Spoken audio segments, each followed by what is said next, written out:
All right, my hero community, what is up?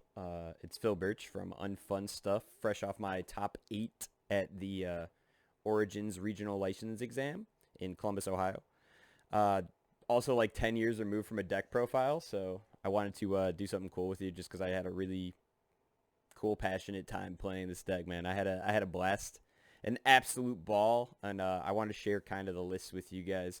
It is an altercation or an alteration of Chris Bromley's deck that he topped the Vegas regional license exam with, and yeah, I just want to kind of show you guys some of the moves in it, some of the cool stuff that I added and changed up, so you guys can compare the lists. All right, guys. So we did play Toga off of Life. This is a super cool character that I'm just kind of getting behind, despite her being one of my favorite characters in the anime and having her tattooed on my shin. Um, I'm loving the ability to just see a million billion cards with this deck and just kind of just outreach your opponent's offense with just a killer defense. It was really fun to play all weekend, despite the couple of losses I did have and not necessarily making it as far as I would have hoped. But yeah, let's go ahead and crack on into the offense. So we got 4 Frog Lashing.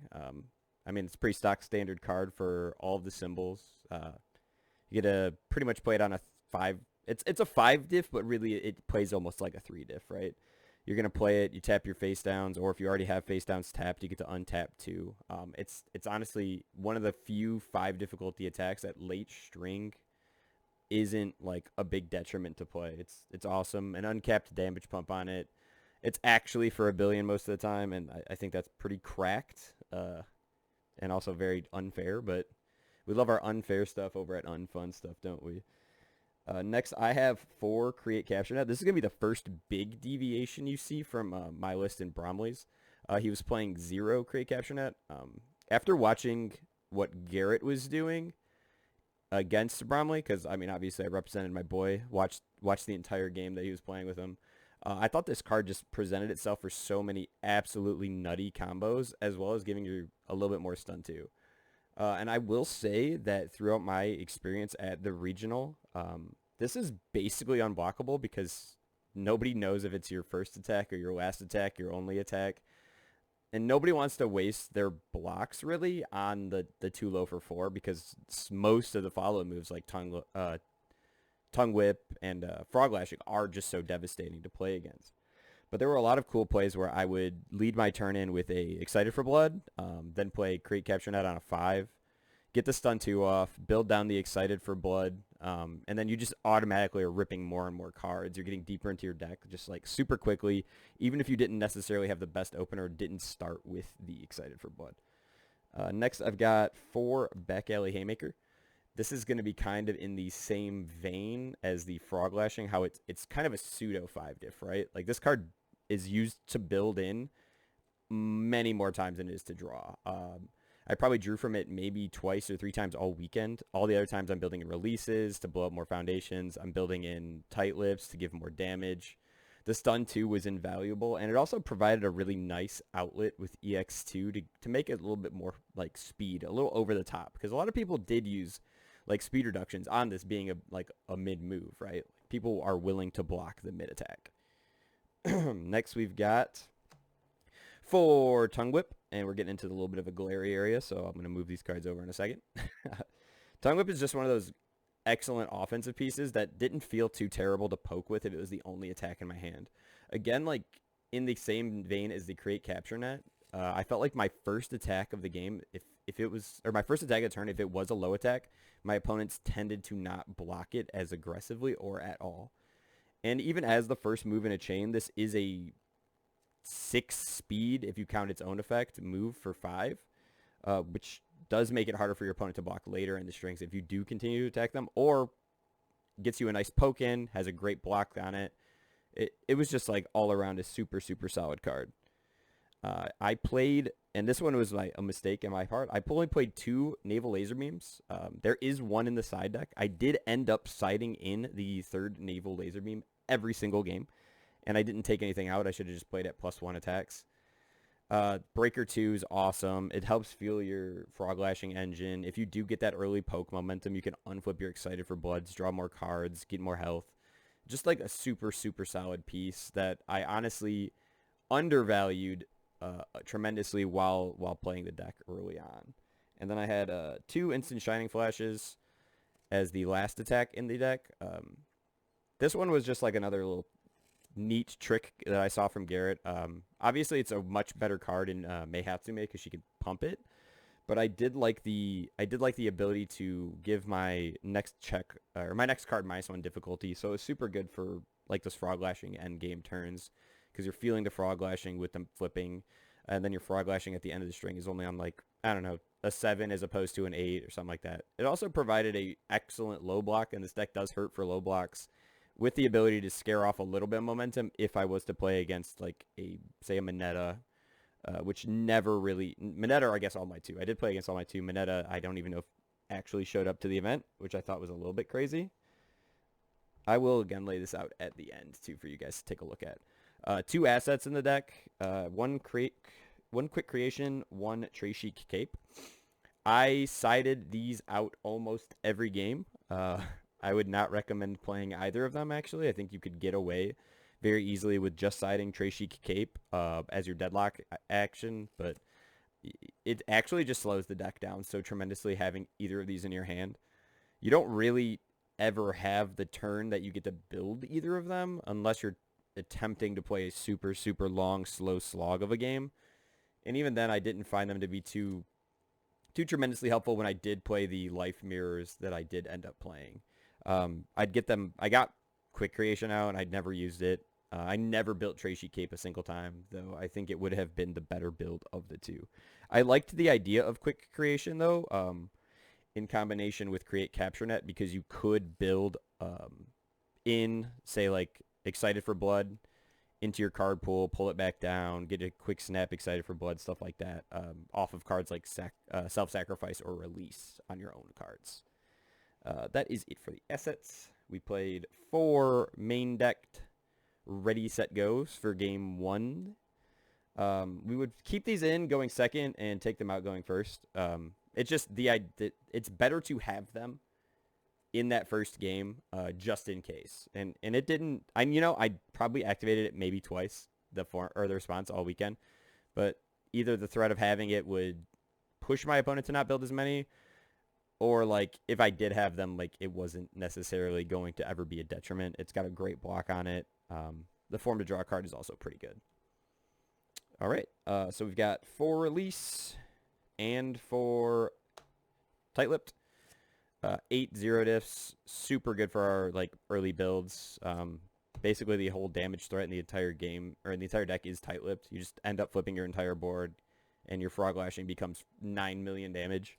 And Release is your absolute best option for defense and staying out of deadlock. It's just too clutch, both of them. And the deck does a lot of movement of its cards, a lot of like card pool, foundation, staging area shuffling. So I found it to be just absolutely awesome. I have 4 high value target, again for blocking, ease of blocking, because we don't really have too much speed 8, and then 3 self-sacrifice. Once again, keeping us out of deadlock a little bit. Great low block. Once again, I mentioned how bad our low block situation is. Really, those are basically all of them right there. That was 7 of our foundations have low blocks, I'm pretty sure, and it was all of those. Yeah, and then it sometimes came up as a relevant damage pump. You never know. You get to flip something with Tight-Lip, destroy it with Self-Sacrifice. That's 2 damage. It's pretty easy. This card's insane. For someone with style. There was never an opportunity for my opponent to activate a deadlock ability against me and for me to actually be afraid of it. If they had it, it was either an inconsequential one that wouldn't matter because I built 100, or I could just get myself super quickly out of it. You saw the releases. I have Self-Sacrifice. We have Summon with Styles. This card is so good, though. Like, our attack's difficulty curve ends up being super wonky, where we do have to play cards out of order. We do have to check on 6s, 7s at times. And, like, just being able to tap this and then blow up a foundation, ready it, is just so good. Like, it was invaluable almost all weekend.